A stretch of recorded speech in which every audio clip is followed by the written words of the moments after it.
vamos a empezar en nuestras conversaciones de país con alguien a quien, bueno, queremos agradecer y quiero agradecer formalmente porque estamos quitándole tiempo valioso por estos días a una doctora que está en la primera línea, además, en la primera línea de la gestión de salud, la gestión sanitaria y también en la primera línea comunicacional, cosa que agradecemos porque nos ha ayudado y nos ha servido para instruirnos, para entender más todo el proceso de esta pandemia compleja que nos ha tocado vivir en nuestro país. Estamos junto a la doctora broncopulmonar Carolina Herrera. Gracias, doctora, por estar con nosotros. ¿Cómo está? Hola, Cristian. Mira, cuando yo supe que este era un canal de salud, belleza, amor, me puse esta ropa especial que jamás me había puesto, porque siento que yo tengo que ser una persona muy seria en mi trabajo de la UCI. Entonces ahí uno usa solamente ropa de turno, pero este es un pequeñito espacio que me voy a dar así como para que sea un poquito más glamoroso. Usted siempre tiene glamour, doctora. De verdad que A esta edad uno no así. tiene ya ninguna cosa, pero es No. como que me compré esta ropa para alguna ocasión especial y esta fue la ocasión. Muchas gracias. Bueno, estamos hablando de Carolina Herrera, que ya es un nombre de glamour, así que Mira la suerte que tuve de llamarme Carolina Herrera y que fuera una diseñadora famosa. sí, de todas maneras, de todas maneras. Doctora, bueno, entrando en materia, la verdad es que la convocatoria y la invitación es también para seguir molestándola respecto a este comportamiento que estamos teniendo que asumir eh, en un país en pandemia. Y no solo un país, un mundo en pandemia. Estamos teniendo que lidiar con mascarillas, con alcohol gel, alcohol, desinfectantes, amonio cuaternario, cloro, todos conceptos que hace un año no los imaginábamos y hoy día estamos viviendo y enfrentándonos en una realidad distinta que para muchos también ha sido muy compleja porque les ha afectado en la salud, incluso en la vida. 13.000 Primero, personas muertas en Chile, 13.000 13.000 personas. 13.000 personas que el año nuevo le dieron el abrazo a su familia y hoy no están. No puede ser Exactamente. solo un número, Cristian. Tiene que uno entender que esto no es no puede ser un constructo, no es nadie lo inventó. Esto es cierto, esto existe y esto ocurre.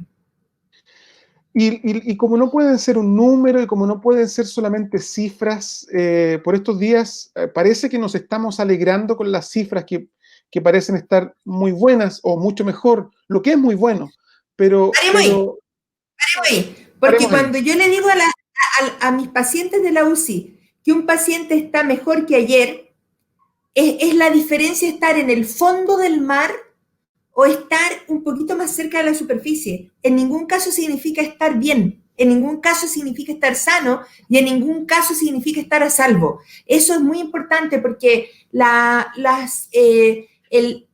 medicina intensiva creció hasta un 408%. ¿Tú sabes lo que significa eso, Cristian? Es que imagínate que había conductores de programas de Instagram o como tú, de programas de comunicación y hubo un 408% de aumento. Eso necesariamente significó que había que convocar gente que no era su principal tarea y por lo tanto aún tenemos que entender que tenemos que regresar al menos solo al 200% de lo que éramos antes para poder tener algún grado de seguridad en el tratamiento de esos pacientes. Ahora, usted hace énfasis precisamente en lo que es el tomar conciencia. Por estos días nos estamos familiarizando con otro concepto que es el paso a paso. Así Eh, es. ¿Vamos a tiempo, doctora? ¿Vamos bien con los tiempos en que ciertas comunas, 7 particularmente de la región metropolitana, otras 2 en el resto del país, ya estén en la primera fase, como se dice? ¿Vamos bien? Te lo voy a explicar de esta manera. Todas las enfermedades virales, todas tienen comportamientos estacionales y eso significa que tú tienes que ver al menos cómo se comportan en un año para saber qué pasa con ellas. Te explico. En Chile, si tú agarras una infección en enero, en marzo, como lo fue el coronavirus, Tú no sabes lo que va a pasar en agosto. ¿Por qué? Porque la gente en agosto tiene frío, se encierra, no ventila, prende fuego dentro de las casas, se junta dentro de las casas. Entonces, ni siquiera en China, en Wuhan, se han dado los 12 meses de seguimiento estacional del virus para que yo te pueda contestar con certeza qué es lo que va a pasar estación por estación. Entonces, aún no sabemos cuándo va a ser el pic, no sabemos cómo va a ser el rebrote, no sabemos cómo se van a portar en China, en Estados Unidos, en Brasil, que ha sido una mortandad de gente. Para mí, personalmente, mi tarea personal contra el coronavirus va a cesar cuando en Chile haya 0 muertos. Y eso todavía está muy lejos de ocurrir. Ahora, ciertamente las cifras que nos han mostrado las autoridades han evidenciado que existe una disminución. Usted hacía esta analogía con estar menos sumergidos en el mar. Menos mal, claro. Claro, pero es al menos una buena expectativa. Hay una esperanza de que esto ya está rebotando y estamos subiendo para poder sacar finalmente nuestra cabecita fuera del ahogo del mar. Claramente hay una diferencia si había 7.000 casos el 15 de junio a que haya 2.000 ahora. Es una diferencia, pero cada uno de esos pacientes tiene la potencialidad de los que son todavía activos de infectar a 3 personas. Y si tú levantas hoy esa cuarentena, si levantas hoy la restricción, esas 3 personas ya no son solamente las 3 personas habitantes de su casa, sino que también son donde va a comprar el pan, donde va a comprar la verdura, donde va a comprar la carne. Y eso es una multiplicación hasta el infinito. Eso es el R0, que significa la infectividad de cada virus. Y nosotros nos enfrentamos esta vez con un virus que es altamente infeccioso, transmisible y mortal. ¿Cómo va, doctora, desde su experiencia, desde la primera línea, digamos, esa sensación que hace 2, 3 semanas atrás, cuando uno conversaba con alguien de la primera línea, nos decía estamos exhaustos, la situación es completamente crítica, se percibe esta mejora con el impacto en el personal de salud, en las camas UCI, la presión que tiene el sistema sanitario? Yo trabajo hace 34 años en medicina. Hace 25 años que hago solamente UCI. Te puedo explicar que antes una UCI de 8 camas era 4 pacientes ventilados, de los cuales 2 estaban gravísimos, 4 estaban un poquito mejor, había una cama libre, ya. Hubo un minuto en junio de este año en que en todas las UCIs de Chile, todas de Arica, Magallanes, los pacientes todos estaban gravísimos, estaban puestos en prono, que significa que el paciente no solo estaba en ventilación mecánica, sino que estaba en ventilación mecánica en la peor condición posible. Había el mayor número de pacientes en circulación extracorpórea, que se llama ECMO, y de verdad se había restringido la entrada de los familiares, o sea que la situación era súper adversa porque los pacientes naufragaban, se iban a morir sin que tú pudieras ni siquiera decirle a la familia lo que le iba a pasar. Eso tiene un impacto emocional en cada uno de nosotros, las enfermeras, los doctores, los técnicos, los tecnólogos, las nutricionistas, la gente del aseo. Eso es, los kinesiólogos que los tocan, eso es muy importante. Entonces yo te diría que nosotros fuimos azotados por esta pandemia porque nosotros como seres humanos siempre nos involucramos con nuestros pacientes. O sea, si estuviera tu mamá o estuviera tu hijo, no sería para mí un paciente más, un número más, sería una persona más. Entonces, para nosotros realmente nadie puso en la ecuación el desgaste emocional que significó esto. Y como te dije recién, si tú aumentas hasta un 408% las capacidades de medicina intensiva, necesariamente tienes que entender que si éramos solamente 200 médicos intensivistas acreditados en este país, teníamos que haber echado mano de gente que era cardiólogos, gastroenterólogos, traumatólogos, lo que viniera. Entonces, como que también necesitamos regularizar eso y volver ya no a lo poquito que teníamos antes, tal vez quedarnos en el 200% de lo que teníamos antes, ¿me entiendes? Pero hacerlo bien y transparentar todo el esfuerzo que significó este. Yo, de verdad, estoy demasiado orgullosa de haber vivido este año, el 2020, en la medicina en Chile. Esto nunca se había visto, nunca. Y yo creo que es para mí la mayor escarapela de mi currículum. Doctora, esta posibilidad para el trabajador de la salud, para quien ha tenido que dejarlos, como, bueno, la frase cliché, los pies en la calle, acá es un compromiso Sí, emocional también, como lo decía usted. cubrir los que Ahí, estaban enfermos, cubrir además la gente que se borró, porque hay gente que no fue capaz como de aceptar este desafío o el miedo de enfermarse, o que tenía buenas razones para no contaminarse porque tenía algún lactante o un viejito en su casa. Entonces nosotros tuvimos que asumir nuestro turno y otro más, y otro más, y otro más. y esta situación crítica que mostró lo mejor del ser humano trabajador de la salud, ¿cómo está hoy día? Porque escuchaba a un doctor que lo decía también como un mensaje de mucha esperanza. He visto que ya el sistema no está en el nivel crítico que teníamos. He visto que estamos soltando, que finalmente es Al porque han menos hay resultado una las cama cuarentenas. vacía. Al menos hay una cama vacía en la UCI. Eso no se dio hasta hace 2 turnos atrás.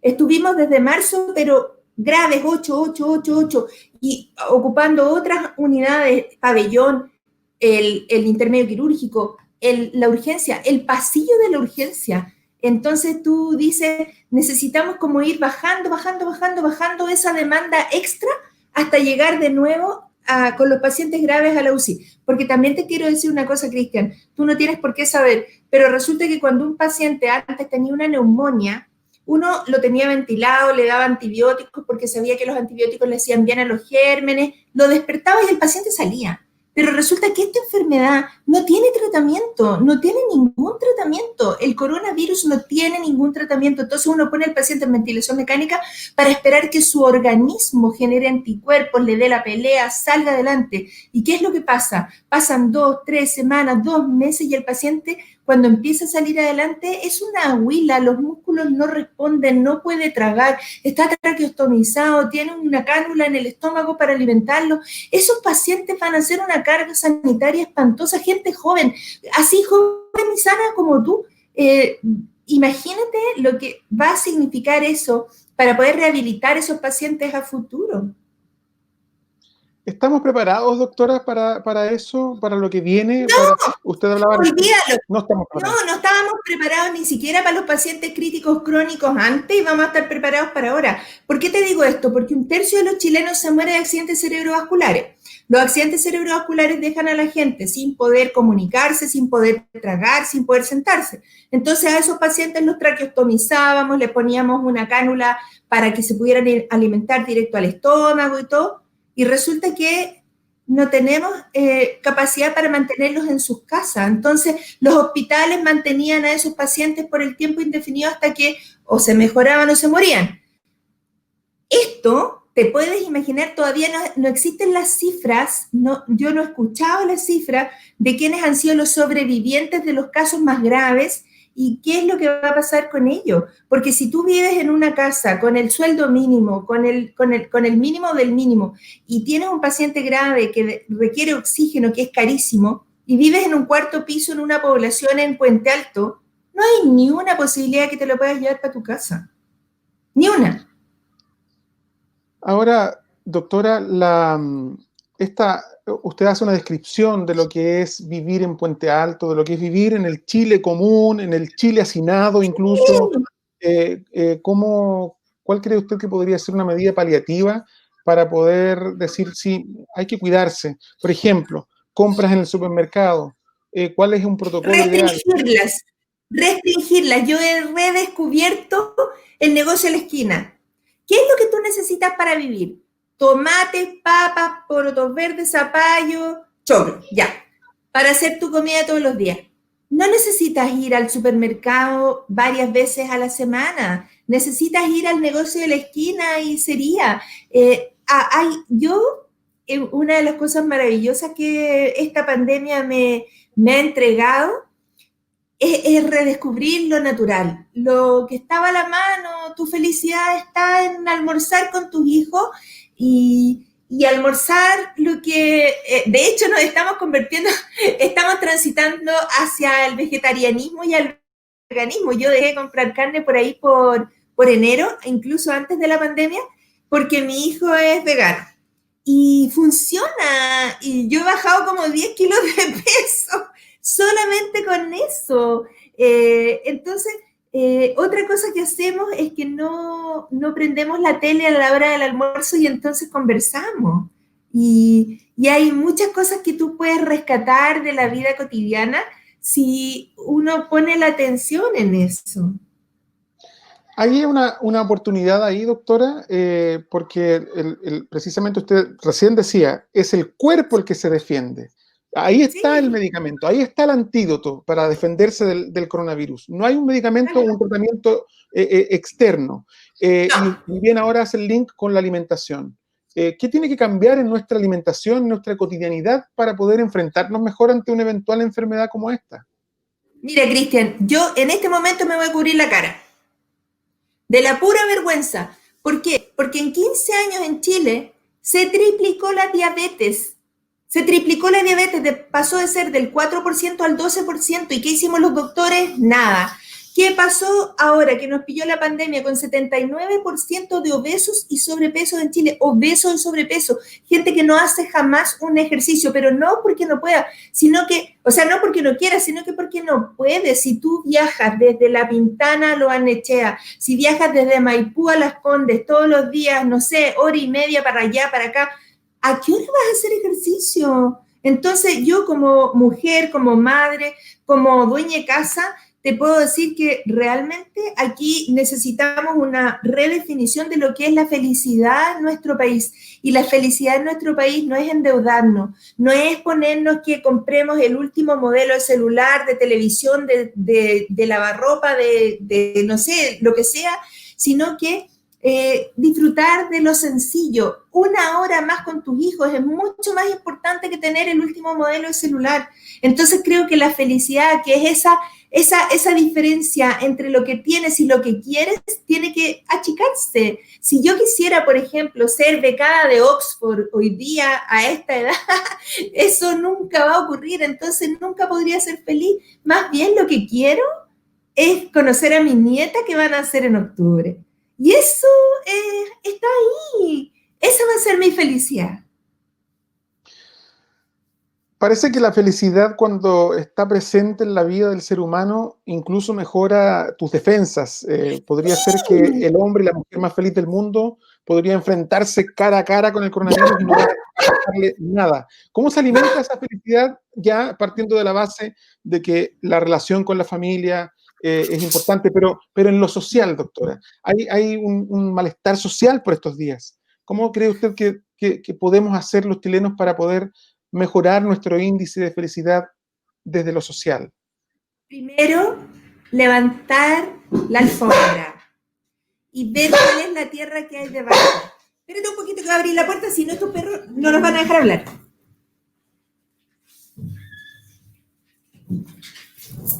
Ahí sí. Si tú tienes el 60-70% de los chilenos ganando menos del sueldo mínimo, pero a la vez la expectativa de ellos, del comercio, es que gasten, que se endeuden, que viajen, no cuadra, porque en algún minuto tenemos que entender que es un país pobre, no es un país rico, no es un país en el que la suma de nuestros éxitos sea viajar al Asia-Pacífico, ¿me entiendes? O sea, yo creo que en este caso tenemos que volver un poco atrás, como cuando nosotros éramos chicos. Yo nací el 61 y el refrigerador que tenía mi mamá es el mismo que sigue teniendo como 50 años después. Entonces, como que el consumismo no tiene que ganarnos el consumo de las cosas que sean realmente importantes para nosotros, simplificar la alimentación, evitar lo procesado, evitar lo desechable, generar como la conciencia de que si yo tengo mucha ropa, probablemente significó mucho costo ecológico para hacer eso. Entonces, darle un pensamiento a qué es lo que tú quieres en realidad. Doctora, ¿cómo se vislumbra, que lo conversamos en la entrevista escrita la oportunidad anterior, pero cómo lo visualiza ahora que ya ha pasado un tiempo, un eventual regreso a clases? ¿Para nada? Yo personalmente, si estamos hoy día, que es 3 de agosto, me parece a mí que sería muy aventurado poner en riesgo a la población general, porque no es solamente a los niños que van a clase, porque los niños que van a clase son los que reciben en su mucosa nasal el virus, se lo llevan para su casa, lo diseminan para todas partes, y si probablemente ya se abren los colegios, se van a abrir las cuarentenas de los barrios, va a haber como mucha interacción, y eso es exactamente lo que todavía no tiene que ocurrir.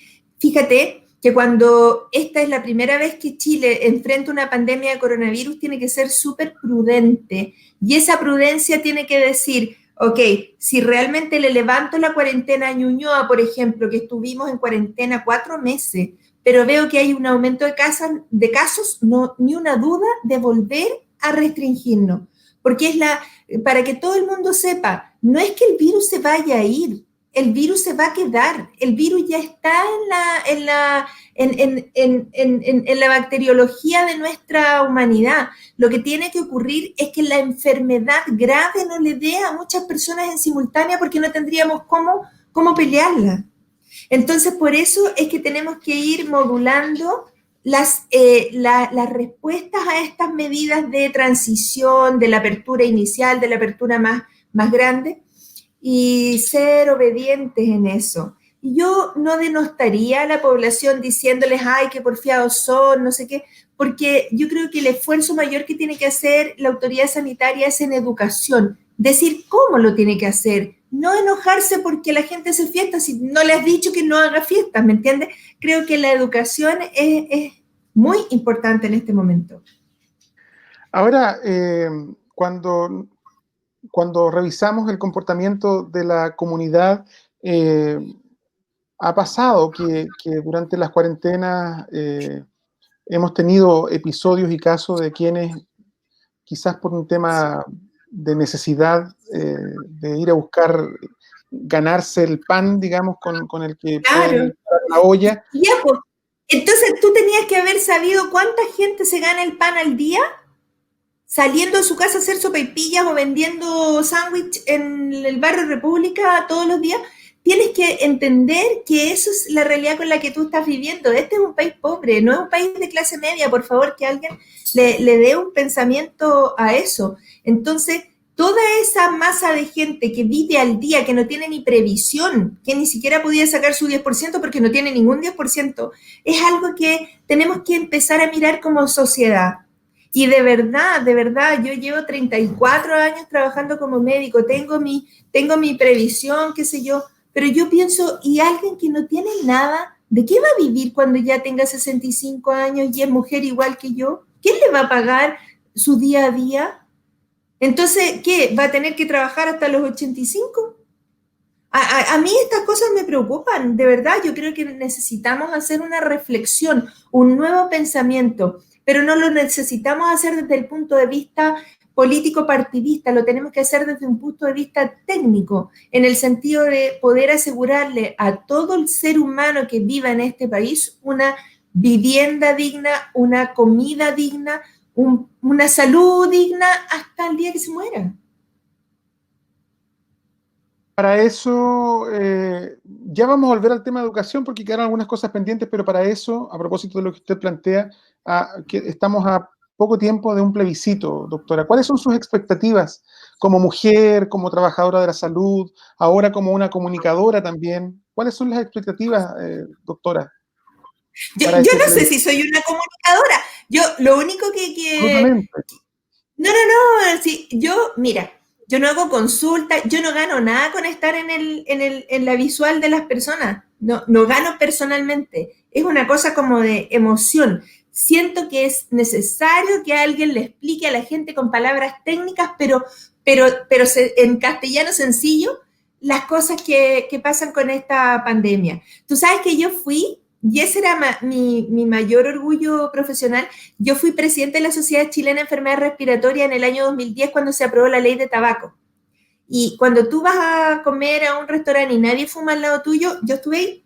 Y yo pensaba que ese era como mi mayor como mérito. Y Logro. de repente la vida me pone en esta otra cosa que es como la pandemia del coronavirus y yo intento contestar todo lo que mis seguidores en Instagram me preguntan, que no puedo, a veces ya no me da el cuero a las 4 de la mañana seguir contestando, pero siento que la gente no sabe, entonces necesitamos información. Entonces, respecto a como lo de la comunicación, sí, pero creo que tendríamos que ser muchísimos más doctores. Pero ¿qué es lo que había pasado antes? Que la medicina estaba completamente divorciada, distante, negligente, digamos, de la opinión pública.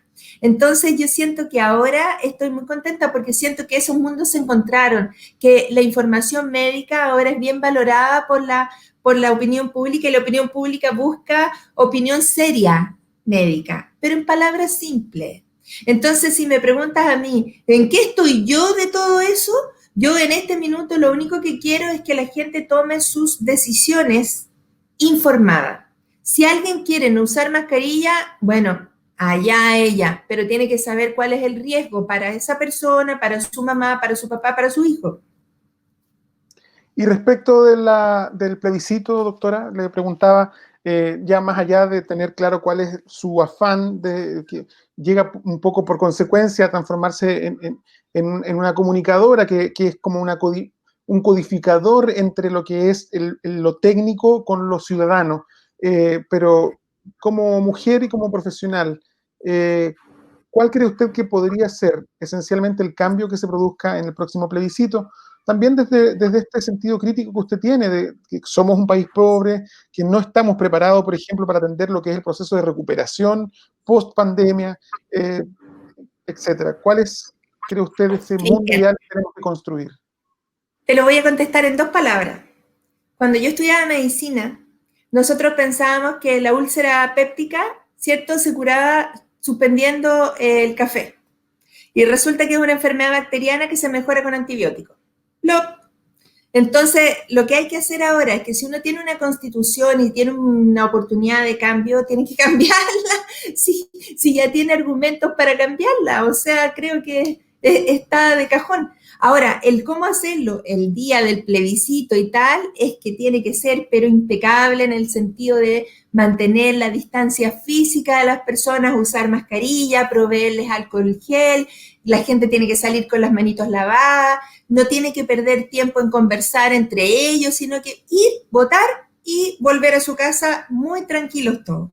Sí, eso quería preguntarle, porque hay, digamos, presión para poder llevar a cabo el plebiscito, pero también se ha puesto en tela de juicio la posibilidad de que sea ahora en octubre, se realice. ¿Estamos listos? A lo mejor no vamos a estar, pero Si tú, ¿cómo lo podemos tratarlo? planificas, si tú lo planificas bien y las personas son capaces de entender que no se tienen que acercar entre ellas ni tienen que conversar entre ellas, sino que tienen que llegar, firmar, votar, poner el voto en la urna e irse para su casa, estamos bien.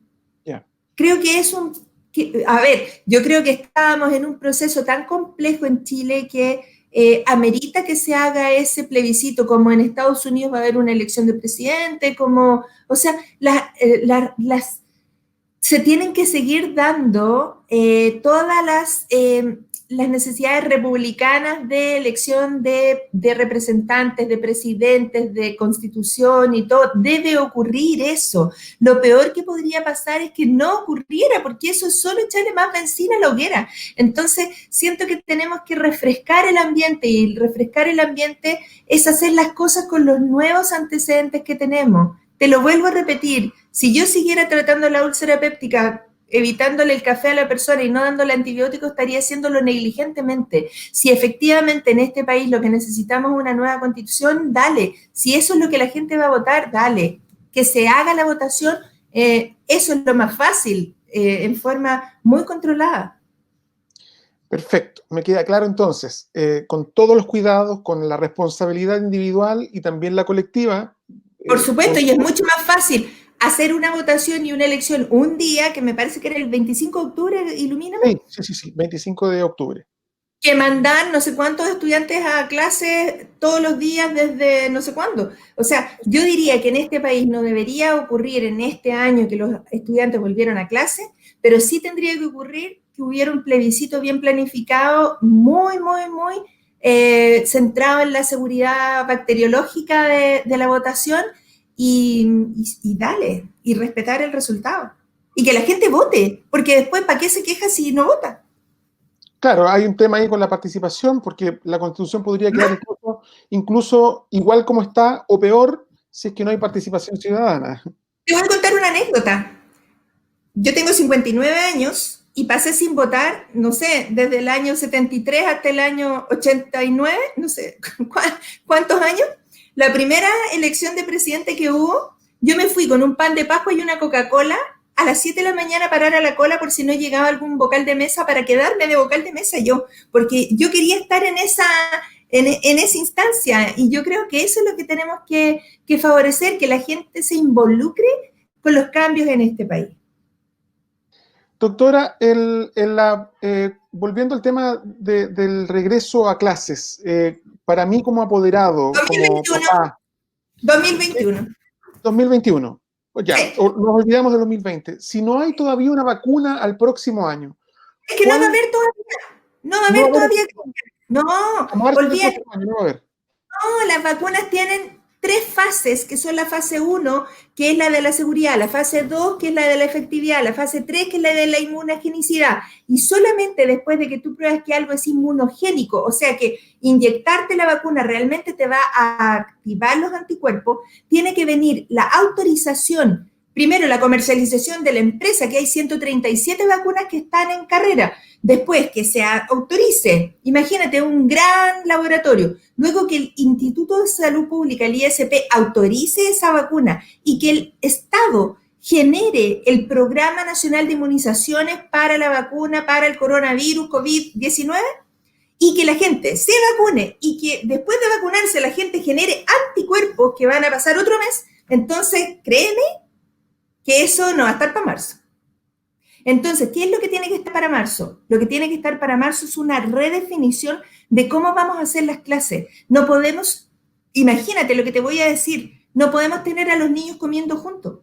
No podemos tener a los niños compartiendo juntos educación física. No podemos tener a los niños sentados a menos de 1,5 metros cada uno. O sea que vamos a tener que hacer una redefinición de cómo sentar a los niños, a quiénes vamos a citar, cómo vamos a hacer la jornada escolar, quién les va a tomar la temperatura al entrar y al salir del colegio. Los niños no pueden.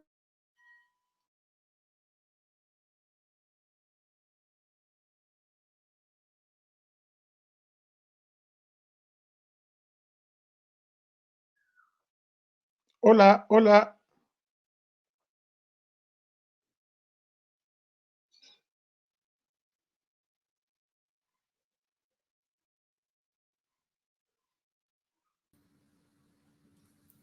Volví, Ahora, volví, volví. ahora sí.